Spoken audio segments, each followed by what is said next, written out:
पहले मैं आपका एक जवाब दे दूं कि जब प्रधानमंत्री ही झूठ बोलें तो कौन सी पुलिस उनके खिलाफ एफआईआर करेगी। जब प्रधानमंत्री ही फेक न्यूज़ फैलाने वालों को फॉलो करेंगे तो कौन सी पुलिस एफआईआर करेगी, मुझे बता दीजिए।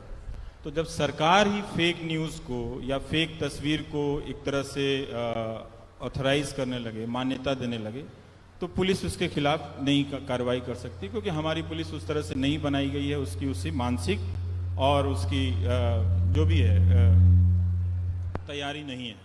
तो हमें इस बात को देखना चाहिए कि वो सिर्फ न्यूज़ नहीं है।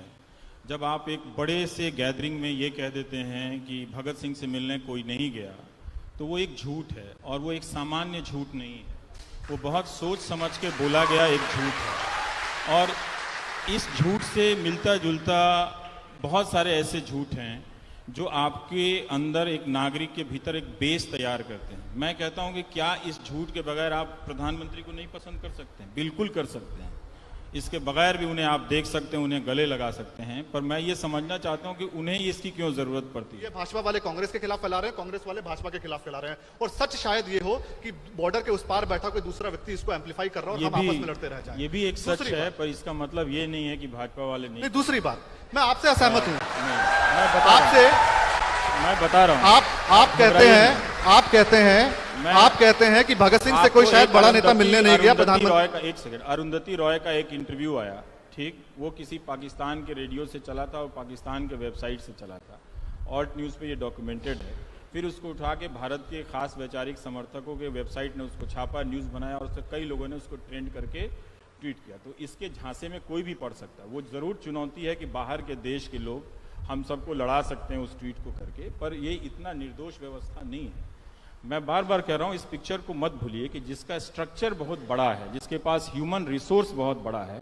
अगर खुद एक पार्टी का राष्ट्रीय अध्यक्ष ये कह रहे हैं कि 32 लाख लोग हमारे व्हाट्सएप पे हैं और हम कुछ भी कर सकते हैं, कि एक अफवाह फैल गई कि अखिलेश ने मुलायम को चांटा मारा, वो उदाहरण तो वही दे रहे हैं, मैंने तो नहीं दिया है। उन्हें इस तरह का उसने, इसका क्या संभव है? कोई संपूर्ण इसका नहीं, इस तरह का उदाहरण आप कहते हैं उन्होंने फैलाई है, मैं दूसरा कहता हूं नहीं, उन्होंने खुद दिया है ये उदाहरण। उन्होंने कहा कि ऐसी अफवाह फैल रही है, हमने फैलाई है। उन्होंने कहा कि हमारी पार्टी के जिला के लोगों ने ट्वीट किया। आप उसका बयान को ठीक से पढ़िए, मैं उसको निकाल के पढ़ा सकता हूँ, मैं पढ़ा दूंगा। अब मैं वो वाली बात कहूंगी, नहीं, पॉलिटिकल पार्टी से हूं नहीं, मुझे लेना देना भी नहीं, मगर मैं ये भी कहूं, जैसे कांग्रेस के नेता कहते हैं कि जाए हमारी पार्टी तेले ने, वो कहीं भी जाए हमें मतलब नहीं है। पर मैं सच आपको बताना चाहूंगा, और पार्टी के नेता नहीं कर रहे हैं। एक सच सुनिए, आप कहते हैं कि प्रधानमंत्री एक ये इतिहास का वर्जन है कि भगत सिंह से मिलने कोई बड़ा नेता नहीं गया, या वो ये कहते हैं, जब ये कहते हैं, जब कांग्रेस कहती है कि नेहरू जी और गांधी जी के कारण आजादी मिली, जो एक इतिहास मैं भी मानता हूं का बहुत बड़ा योगदान था, और बिना खड़क बिना ढाल हमें आजादी मिल गई, ये हमेशा हमें पढ़ा गया। अगर भारत का प्रधानमंत्री उठ के ये बोलता है कि आजादी के अंदर नॉन वायलेंस के अलावा जो आर्म स्ट्रगल था उसका भी योगदान था, सुभाष चंद्र बोस और भगत सिंह ने भी आजादी में योगदान दिया, तो मुझे लगता है 50 साल से जो इतिहास हमें पढ़ाया गया है वो फेक न्यूज़ है। गलत इतिहास की किताब पढ़ी है, मैंने अभी कहा। तो खाली जो आपका इतिहास है कि खाली नेहरू और गांधी जी, आपने कहा कि पटेल साहब ने जब वो बंबई गए उससे पहले अपने सेक्रेटरी को बुला के कहा कि नेहरू से कितने भी मतभेद हो उनका साथ मत छोड़ना। अगर कोई व्यक्ति ये कहे कि देखिए उनके बीच में मतभेद तो थे, तो फिर उसमें फेक न्यूज कहां है? इसीलिए मैं बता रहा हूं, जो पॉलिटिकल टीका टिप्पणी है उसको फेक न्यूज की कैटेगरी में मत लेके आइए। इतिहास के वर्जन को सुनिए, जैसे आजादी के समय के इतिहास को आप कंट्रोवर्शियल बना रहे हैं, आप चैलेंज नहीं कर रहे हैं। चैलेंज करते तो आप सोर्सेज के साथ किताबें लिखते, सेमिनार करते, बात करते, लेकिन टीवी डिबेट में जाके कभी कहते हैं कि इस पटेल ने अन्याय कर दिया, तो कभी कहते हैं नेहरू ने पटेल के साथ धोखा दिया। ऐसा लग रहा था कि जवाहरलाल नेहरू गांधी जी के साथ मिलके अंग्रेजों से नहीं, पटेल और बोस से लड़ रहे थे। हाँ, और इन लोगों के खिलाफ, क्योंकि पटेल और बोस को सेटल करने के लिए 10 साल जेल में रहे, नेहरू को और कोई काम नहीं था। तो ये नहीं बताया जाता है कि उनकी जीवनी में, आप राजमोहन गांधी की जीवनी पढ़िए तो बड़ा ही मार्मिक क्षण है। 12 दिसंबर 1950 को डॉक्टरों के कहने पे पटेल को जाना पड़ता है मुंबई, क्योंकि यहाँ का जो ठंड है वो बर्दाश्त नहीं कर पा रहे हैं वो। तो जाते वक्त जवाहरलाल नेहरू शाम को मिलने आते हैं, कहते हैं कि जाने की कोई ज़रूरत नहीं है सरदार, हम सब आपका ख्याल रखेंगे, आप यहीं रहिए। लेकिन सुबह उनसे एनवी गाडगिल मिलने आते हैं और वो कहते हैं कि मुझसे एक वादा करो। मैं अब ज़्यादा दिन जिंदा नहीं रहने वाला हूँ तो एनवी गाडगिल कहते हैं कि हाँ कहिए, मैं वादा करता हूँ। तो सरदार पटेल गाडगिल साहब का हाथ अपने हाथ में लेकर कहते हैं कि हिंदी में तो मैंने यही पढ़ा था कि मेरे बाद जवाहर अकेला हो जाएगा, तुम उसका साथ मत छोड़ना।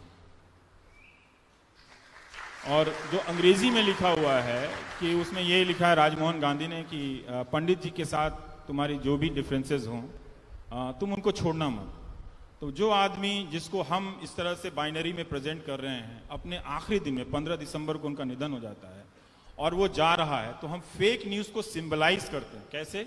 आपने वो मूर्ति बना दी। मूर्ति आप बना सकते थे, लेकिन वो मूर्ति बनाने की प्रक्रिया क्या है? उस पूरी प्रक्रिया में 4 साल में आपने पटेल को नेहरू के बरक्स खड़ा किया, छोटा बड़ा करके फिर उसको सिंबलाइज किया। तो वो मूर्ति तो है ही। तो हम और आप, बहुत सारे लोग सरदार पटेल को निश्चल तरीके से उनका सम्मान करेंगे, लेकिन वो एक तरह से वो एक डिजाइन है जो उसने एक पत्थर की तरफ बना दी गई है कि जो आपकी फेक समझ है हिस्ट्री की, वो उसका कल्मिनेशन है। तो इस प्रोसेस में वो मूर्ति बनी है। तो मुझे उससे ज्यादा समस्या होती है। ऐसे उनकी मूर्तियों की कोई कमी नहीं है, और भी ऊंची बन सकती है। वो ऊंचे कद के नेता जरूर थे। तो बहुत तरह के आपके साइकोलॉजिकल, अगर आप अलर्ट नहीं रहेंगे, तो मैं जल्दी एक बात खत्म कर देता हूं कि लोकतंत्र में सूचना और समझ का बड़ा रोल है। अगर ये चीज नहीं है आपके पास, तो आप एक गुलाम से भी बदतर हैं। अगर सूचना पहुंचने के माध्यम फेक हो जाएं और सूचनाओं को ही फेक कर दिया जाए, तो फिर आप एक नागरिक के रूप में परफॉर्म नहीं कर सकते हैं। मुझे नहीं लगता कि 150 साल की आजादी की लड़ाई हमने इसलिए लड़ी थी कि हम अपनी स्थिति समझ और सूचना के स्तर पर गुलाम वाली बना लेंगे। तो सावधान रहिएगा, ये हंसने या मजाक करने की चीज नहीं है। ये किसी सरकार के आने और जाने से नहीं है। ये किसी के बड़े स्केल पे करने या किसी के छोटे स्केल पे करने की चीज नहीं है। ये जो आपने अपनी आजादी हासिल की थी कि तरह तरह के तर्कों और संदर्भों से आप सोचेंगे, उसको समाप्त करके एक सुरंग में आपको ठेलने की कोशिश है।